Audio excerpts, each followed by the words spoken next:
या देवी सर्वभूतेषु मातृरूपेण संस्थिता नमस्तस्यै नमस्तस्यै नमस्तस्यै नमो नमः। जय गायत्री देवी माता, गायत्री देवी माता की जय।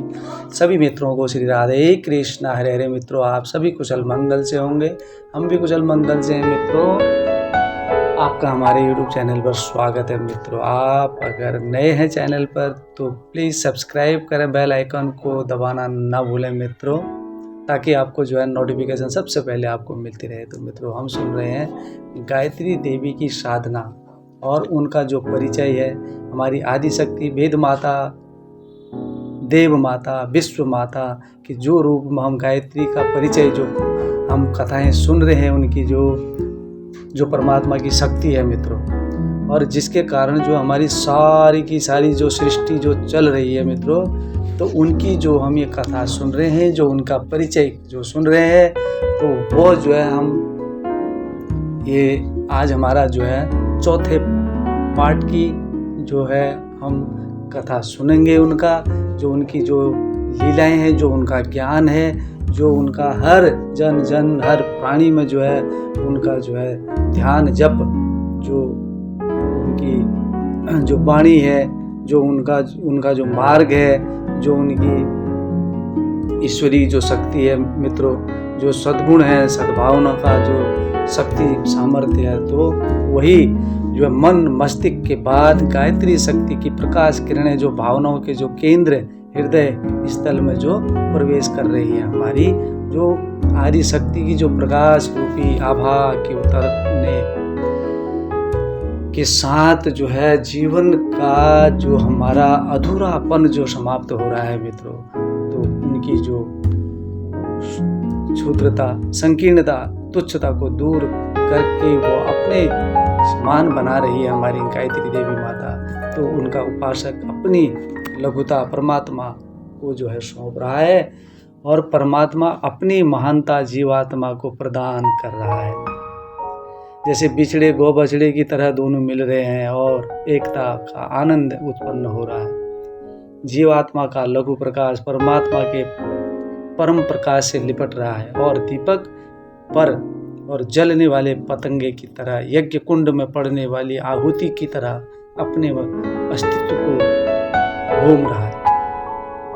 तो इस मिलन के हृदय में सद्भावनाओं की जो हिलोरें जो उठ रही हैं, तो आकांक्षाएं जो आदर्शवादिता और अच्छाई से जो भर रही है, तो ईश्वरीय जो संदेशों और अनेक रास्ते पर चलने का जो संकल्प दृढ़ हो रहा है, तो वह आत्मा की जो महिमा के अनुरूप अपना जो चिंतन और क्रिया पद्धति रखने का जो निश्चय प्रबल हो रहा है, तो वह अनंत प्रकाश के आनंद से भरे सागर में स्नान करते हुए आत्मा को अपने को धन्य व कृत्य अनुभव जो कर रहे हैं, तो वह जो है मतलब सूर्यार्ध ध्यान जप ध्यान पूरा हो जाने के बाद जो पूजा जो वेदी पर रखे जो छोटे कलश का जो जल सूर्य की दिशा में जो अर्घ्य रूप में इस मंत्र के साथ जो है चढ़ाया जाता है।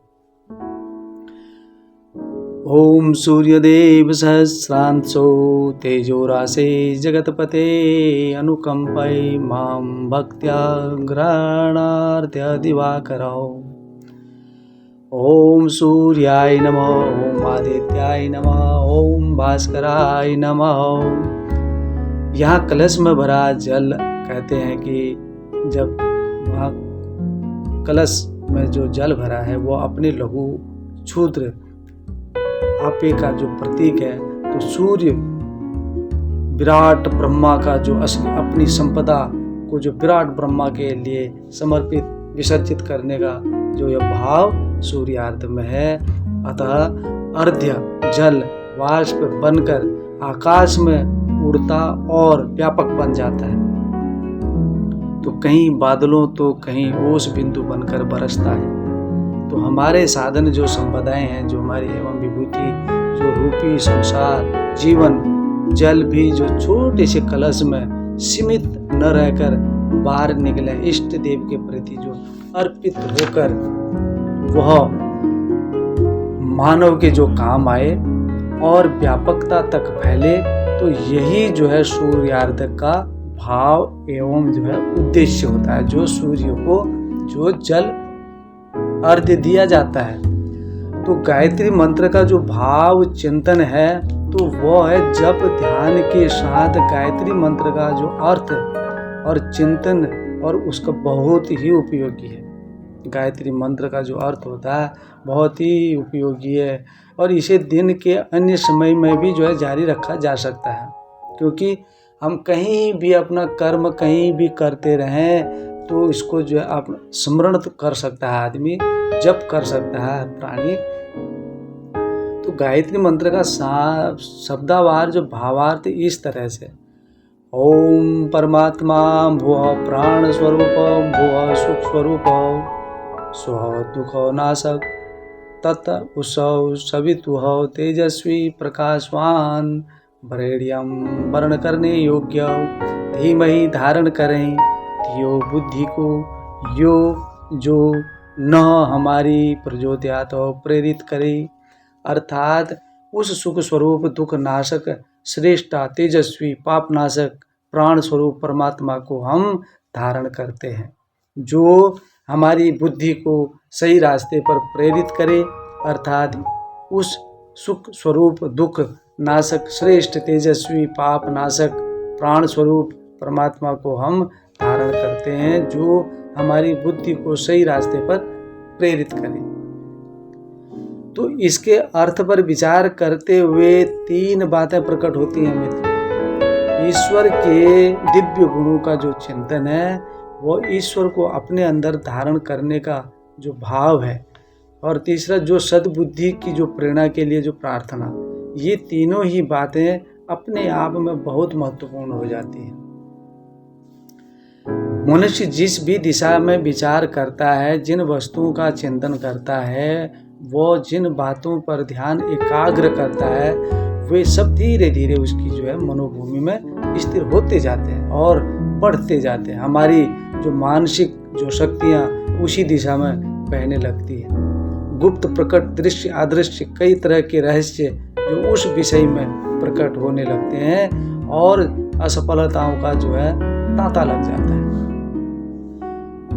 गायत्री मंत्र के पहले भाग में ईश्वर के कुछ ऐसे गुणों का उल्लेख सुना है मित्रों हमने, जो मनुष्य जीवन के लिए अत्यंत महत्वपूर्ण है। ईश्वर के प्राणवान तेजस्वी दुख व पाप नाशक श्रेष्ठ आनंद स्वरूप जैसे गुणों से भरे रूप पर जितना ध्यान एकाग्र किया जाएगा, तो मस्तिष्क में इनकी उतनी ही वृद्धि होती जाएगी। अगर मन इनकी ओर अगर आकर्षित होगा तो अभ्यस्त बनेगा और इसी आधार पर काम करने लगेगा। तो इस तरह एक नई अनुभूति, विचारधारा और कार्य पद्धति हमारे जो जीवन को आंतरिक और बाहरी दोनों दृष्टि से दिन दिन उन्नत और श्रेष्ठ बनाती जाएगी मित्र। अगर किसी भी चीज की अगर अनुभूति और निष्ठा से हम भक्ति भाव चिंतन मनन अगर जब करेंगे, तो तभी यह जो पद्धति हमारे जीवन में जो है तो दिनों दिन उसकी जो है उन्नति जो श्रेष्ठ बनती रहेगी।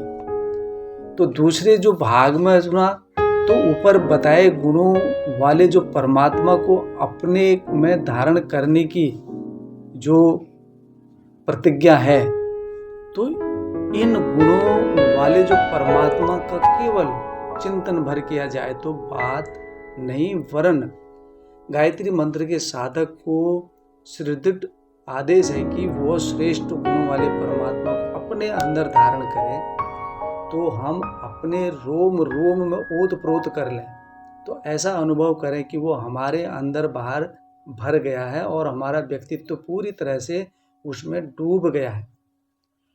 तो इस तरह की भाव जब धारणा से जितने समय व्यक्ति अपना ओतप्रोत रहेंगे हम भक्ति भाव में और उनके चिंतन मनन में, तो उतने समय तक जो है हम अंदर बाहर विकार वो दुर्भाव भरे दोषों से जो है हमें जो है मुक्त का जो है हल्का रहेगा। तो तीसरे भाग में कहते हैं भगवान से प्रार्थना की गई है कि वे सद्बुद्धि की प्रेरणा दें, हमें कुविचारों, नीच भाव, वासनाओं व दुष्ट भावनाओं से छुड़ाकर सद्बुद्धि व विवेक से हमें हमारी रोम रोम को जो है भर दें। तो इस प्रार्थना में गायत्री मंत्र के पहले व दूसरे भाग में जो बताए गए दिव्य गुणों को पाने के लिए, जो उनको धारण करने के लिए जो उपाय जो बताए गए हैं, तो वो हमें जो है वासना, तृष्णा, अहंकार के इशारे पर जो नाचने वाली दुर्बुद्धि को सही रास्ते पर लाना होगा। तो इसे शुद्ध सात्विक बनाना होगा। जैसे जैसे बुद्धि का दोष व भटकाव दूर होता रहेगा तो वैसे वैसे सद्गुणों की वृद्धि होती रहेगी। तो उसी अनुपात में जब हमारा जीवन भीतर शांति, आनंद और बाहर सफलता, तो समृद्धि से जो है भरता जाएगा।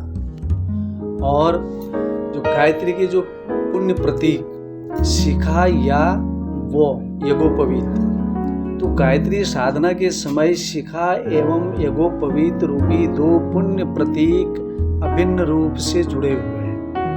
तो इन्हें गायत्री मंत्र दीक्षा के समय जब धारण किया जब जाता है तो इस विषय में द्विजता अर्थात दूसरे जन्म की महत्वपूर्ण अवधारणा इससे जुड़ी हुई है। और इन सब के बिना साधना नहीं हो सकती या गायत्री उपासना भी नहीं की जा सकती है। ऐसी बात नहीं है कि ईश्वर की महाशक्ति गायत्री को अपनाने में कोई प्रतिबंध नहीं है, किंतु अपने पुण्य प्रतीकों के साथ विधिवत एवं अधिकारी पूर्ण अपनाई हुई गायत्री उपासना जो मंजिल को जो है वो सरल बना देती है। तो शिखा एवं यज्ञोपवीत जो है वो है मित्रों देव संस्कृति के जो है पुण्य प्रतीक है। हर महत्वपूर्ण दायित्व संभालने वाले व्यक्ति को इसकी जिम्मेदारी और कर्तव्य को जो है वो याद दिलवाई रखने के लिए प्रतीक चिन्ह दिए जाते हैं। पुलिस, डॉक्टर, वकील, सिपाही आदि सभी के साथ उसके कर्तव्य को याद दिलाने वाले उसका जो महत्व घोषित जो है किया जाता है, करने वाले सिद्ध चिन्ह पोशाक के साथ जुड़े रहते हैं। भारतीय संस्कृति में मनुष्य के चिंतन व आचरण को जो है पशुता, पिशाचिता में दिए जाने से रोकने और उसे मनुष्य तत्व व देवत्व की ओर बढ़ाए रखने में ही जीवन की जो है सार्थकता घोषित की गई है। और इस महान आदर्श को अपनाने वाले हर व्यक्ति द्वारा चोटी, शिखा व जनेऊ यज्ञोपवीत के रूप में महान प्रतीक चिन्हों को जो है गौरव के साथ जो है धारण करने का विधान रहा है। शिखा व यज्ञोपवीत वो न केवल देव संस्कृति के गौरवमय प्रतीक है, वरन ऊंचे उद्देश्य और आदर्शों के जीवंत प्रतिनिधि भी है।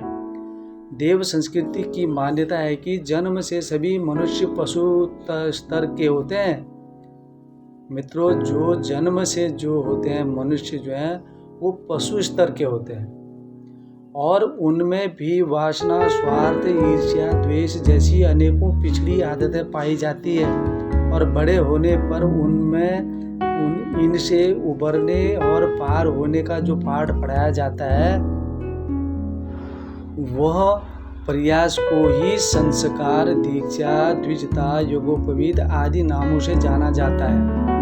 पहला जन्म माँ के पेट से होता है और दूसरा आचार्य द्वारा किया जाता है।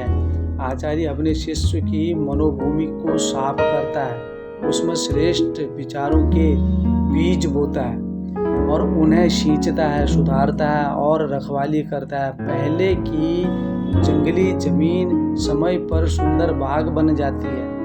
तो इस भारी परिवर्तन को जो है कहते हैं कायाकल्प, या कह सकते हैं दूसरा जन्म भी कह सकते हैं। और पशुता, पिशाचता के नीच वो नागरिक जीवन को छोड़कर इंसानियत के जीवन को अपनाने के संकल्प के साथ आचार्य द्वारा दी गई गायत्री दीक्षा नए जन्म के समान होती है, तो इस तरह गायत्री उपासक द्विज कहलाता है।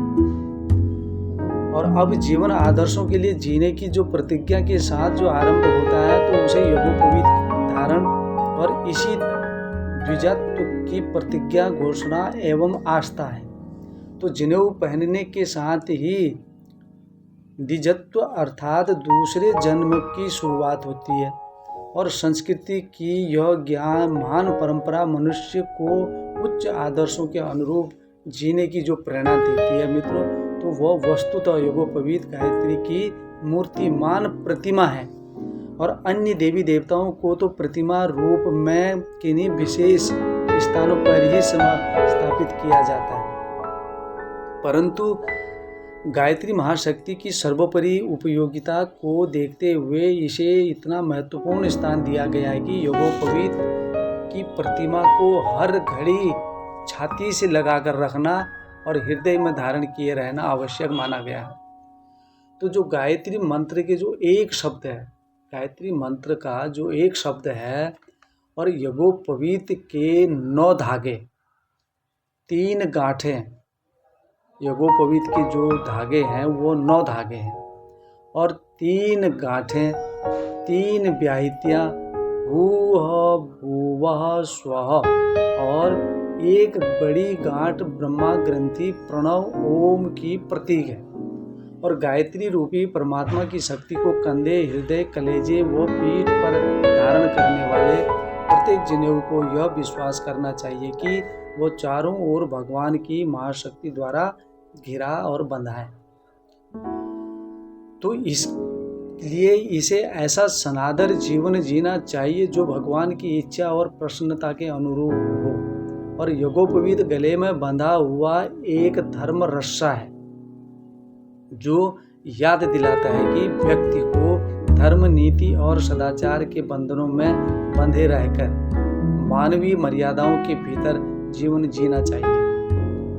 और जो शिखा है, और इसी तरह जो शिखा जो है देव संस्कृति में आदर्शों पर चलने के लिए संकल्पित व्यक्तियों का अनिवार्य प्रतीक चिन्ह है। जो शिखा है हमारी, तो यह हमारे मस्तिष्क रूपी किले पर गड़ा हुआ धर्म ध्वज है। जिस प्रकार सरकारी इमारतों पर तिरंगा झंडा फहराया रहता है, वैसे ही हर गायत्री उपासक के मस्तिष्क रूपी दुर्ग पर देव संस्कृति की विजय पताका शिखा के रूप में फहराती है। तो उपासना के समय शिखा बंधन की क्रिया एक तरह से झंडा अभिवादन जैसी ही है। और इसकी जो स्थापना का उद्देश्य यही है कि मित्रों, हर देव संस्कृति के अनुयायी का जो मस्तिष्क श्रेष्ठ विचारों व उच्च विचारों आदर्शों का ही केंद्र रहना चाहिए। तो इनमें गंदे, ओछे व दुष्ट अनैतिक विचारों को कोई भी स्थान न मिले। जिस राजा का किला होता है तो उसमें उसी को सेना का प्रजा जो निवास करती है, तो शत्रु सैनिकों को उसमें एक कदम भी नहीं रखने दिया जाता है। तो ठीक उसी प्रकार जिस मस्तिष्क रूपी दुर्ग पर सत विचार की धर्म ध्वज शिखा के रूप में जो फहराती है ना, तो उसके संरक्षकों का जो आवश्यक कर्तव्य है कि नीच व दुष्ट विचारों को अपने विचार क्षेत्र में प्रवेश ही ना करने दें और अपने आचरण, स्वभाव व चिंतन को आदर्शों के अनुरूप ढालते जाएं। और मस्तिष्क विद्या के आचार्यों ने शिखा स्थान को मस्तिष्क की नाभि कहा है, और दूसरे में इसे जो है मस्तिष्क का हृदय भी कह सकते हैं। योग विज्ञान के अनुसार भी यहाँ सूक्ष्म शक्तियों का केंद्र सहस्रार चक्र विद्यमान है। यह केंद्र अदृश्य शक्तियों के साथ व्यक्ति की चेतना को ठीक उसी प्रकार जोड़ता है जैसा फल व डंठल का संबंध रहता है। इस कोमल स्थान को किस प्रकार की चोट, सर्दी, गर्मी आदि के कारण हानि न पहुँचे, इसलिए भी शिखा आवश्यक है। और इस तरह जहाँ विचारों को पवित्र रखने की प्रेरणा शिखा में छिपी है, तो ठीक वहीं शरीर व कर्म को पवित्र रखने की दृढ़ता यज्ञोपवीत पैदा करता है। यह जहाँ गायत्री की कर्म प्रतिज्ञा है, शिखा गायत्री की ज्ञान प्रतिज्ञा है, और कर्म और ज्ञान दोनों के मिलन से ही मनुष्य जीवन को जो है पूर्णता मिलती है। तो इस तरह यज्ञोपवीत और शिखा की स्थापना प्रत्येक गायत्री साधक को अवश्य ही नहीं, अनिवार्य भी बताई गई है। तो इनमें छिपे संदेशों व प्रेरणाओं को धारण करने वाला व्यक्ति पशु से इंसान और इंसान से महान और महान से भगवान बन जाता है। तो गायत्री मंत्र दीक्षा एवं जो गुरु का जो वर्ण है, तो वह यज्ञोपवीत गायत्री मंत्र दीक्षा के साथ गुरु वर्ण का क्रम अभिन्न रूप से जुड़ा हुआ है। तो गायत्री को गुरु मंत्र भी कहा गया है। और प्राचीन काल में बालक जब गुरुकुल में विद्या पढ़ने जाते थे तो उन्हें वेदारंभ संस्कार के समय गुरु मंत्र के रूप में तो गायत्री मंत्र की ही दीक्षा दी जाती थी। तो आज के नामधारी गुरु नाना प्रकार के उटपटांग मंत्र पढ़कर गुरु दीक्षा की लकीर पीटते रहते हैं, किंतु प्राचीन काल में गायत्री मंत्र के अतिरिक्त और कोई दीक्षा का मंत्र था ही नहीं। दीक्षा मंत्र तो था ही नहीं था, कोई दीक्षा, इसके अलावा कोई दीक्षा मंत्र नहीं था। तो गुरु के माध्यम से ही व्यक्ति अपनी श्रद्धा और विश्वास को विकसित करता है। तो गायत्री साधना की जो सफलता में इन्हीं बातों का जो सबसे महत्वपूर्ण स्थान है मित्रों। तो इनके बिना गायत्री साधना में आशाजनक सफलता की उम्मीद नहीं की जा सकती है। और बिना श्रद्धा के बाहरी कर्मकांड प्रतीक पूजा भर रह जाते हैं। और गुरु और शिष्य के बीच की जो श्रद्धा है, श्रद्धा के जो सूत्र का मजबूत जो संबंध रहता है, तो वही लक्ष्य तक पहुंचाने और साधनों को सफल बनाने में जो समर्थ सिद्ध होता है। जैसे शुरू में छोटे तीर कमान का अभ्यास करने वाला योद्धा बड़ा होने पर प्रचंड धनुष बाणों का प्रयोग करने में सामर्थ्य हो जाता है, ठीक उसी प्रकार गुरु पर जमाया हुआ श्रद्धा विश्वास बढ़ते बढ़ते ईश्वर भक्ति और प्रेम का जो रूप ले लेता है। तो मित्रों, जो गायत्री मंत्र दीक्षा जो एवं जो गुरु का जो वर्ण होता है, बिना गुरु के ज्ञान नहीं, बिना धुनि के ध्यान नहीं। जब तक प्राणी चिंतन मनन भक्ति जप दान पुण्य तो यह चीज़ें अगर नहीं अपनाएगा तो तब तक प्राणी तो पिछला तो यहाँ भोगता ही भोगता है, चाहे वो कितना ही बड़ा धनवान क्यों ना हो, कितने ही ऐशो आराम कैसे उसके सुख साधनों के बीच में हर चीज से वो संपन्न होते हुए भी अगर वह भक्ति भाव चिंतन मनन दया भाव विवेकशील अगर वह प्राणी अगर नहीं है तो वह जो है लोक परलोक में भी अपना जो है रास्ता जो है वही हम जो है वही 84 के हेर फेर में जो है वही जन्म मरण का खेल जो है हमारा ये प्राणियों का जो है चलता रहेगा जब तक प्राणी तो भक्ति भाव इन चीज़ों को ग्रहण नहीं करता है।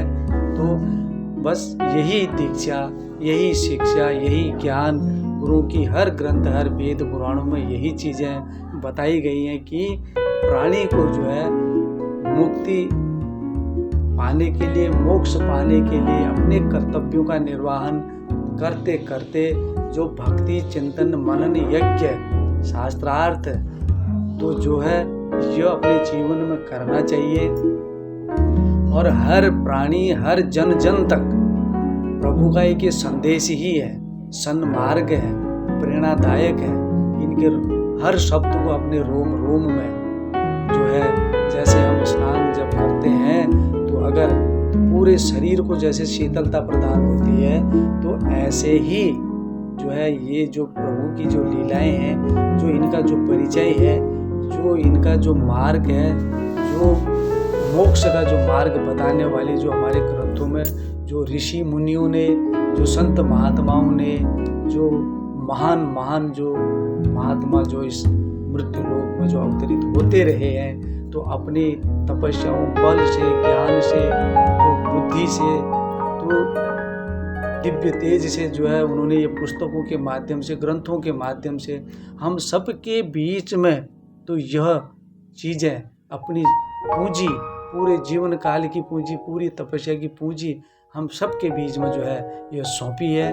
तो हम हर जन जन का परम कर्तव्य बन जाता है मित्रों कि इसको जन जन तक, चाहे वो कोई भी माध्यम हो, तो पहुंचाने का जो है एक छोटा सा प्रयास तो हम लोग कर सकते हैं। तो चेतनाएं जाग सकती हैं, तो आने वाली पीढ़ियां इन पर जो है समझ सकती हैं। तो जब अगर, क्योंकि समाज में हम देख ही रहे हैं कि कहाँ से कहाँ समाज किधर को जा रहा है, हमारा सनातन धर्म, और किधर को हम जा रहे हैं, कहाँ मनुष्य की सोच विचार कहाँ जा रही है।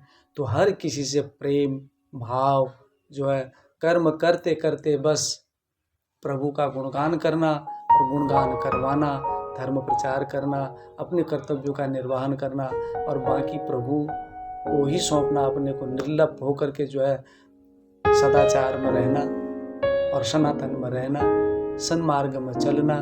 तो इसी आशा के साथ तो मित्रों हम इस कथा को आज हम यहीं तक सुनते हैं। तो अगले पार्ट में जो है मित्रों, इस जो हमारा ये गायत्री साधना का जो हम यह सुन रहे हैं, उनका जो परिचय सुन रहे हैं, गायत्री देवी का, हम जो है हमारी जो आदि शक्ति माता है, हमारी वेद माता, हमारी देव माता, हमारी विश्व माता, जो यह हम सुन रहे हैं उनका परिचय, उनके जो रूप में जो परमात्मा की जो इच्छा, जो शक्ति थी।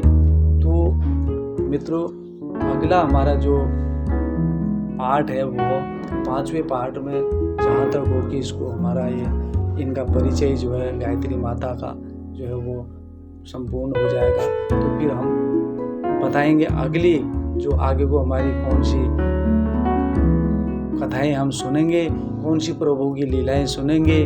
तो आप लोगों से आशा करते हैं, विनम्र निवेदन करते हैं, बड़ों को प्रणाम करते हैं, छोटों को प्यार है, सभी मित्रजनों को कि कथाएं जो होती है प्रभु की अनंत है, इनका कोई अंत नहीं है। तो जितना हम इनके अंदर जितना अंदर को बढ़ते रहेंगे तो उतनी ये कथाएं जो है इसमें लीन होते रहेंगे। तो मित्रों बस थोड़ा चिंतन मनन करना होता है, बाकी प्रभु की तो लीलाएं अनंत है, तो इनका रसपान करना जो है हमारे जीवन में यही चीज़ है और है क्या। तो मित्रों अगली वीडियो में आपसे मिलते हैं। तो शेयर, कमेंट बॉक्स में सुझाव, अपना सपोर्ट और अपना प्यार यूं ही बनाए रखें मित्रों। श्री राधे प्रभु की कृपा बनी रहे, देवी माता की कृपा बनी रहे, और स्वस्थ रहे, मस्त रहे, निरोगी रहें। तो बड़ों को प्रणाम, छोटों को प्यार। श्री राधे कृष्णा, सर्व मंगलम।